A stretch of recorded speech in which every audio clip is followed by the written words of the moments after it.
Sinceramente sono rimasta stupefatta perché mai avrei pensato, certo non sono al corrente di tutto quello che succede, sono rimasta veramente sbigottita, altro non so che dire. Ornella Molon è uno degli imprenditori simbolo di Salgareda, mai avrebbe immaginato di trovare il nome di Campo di Pietra nelle cronache di mafia, ma tutta la località è sotto shock per una notizia che ha presto fatto il giro d'Italia.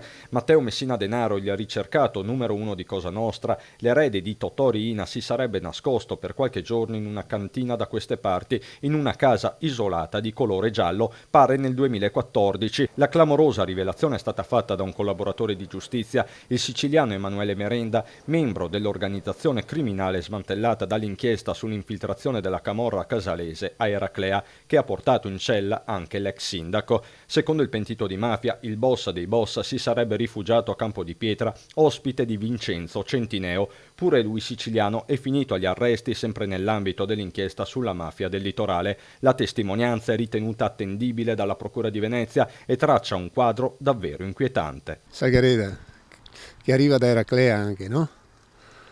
E questa è la realtà, purtroppo.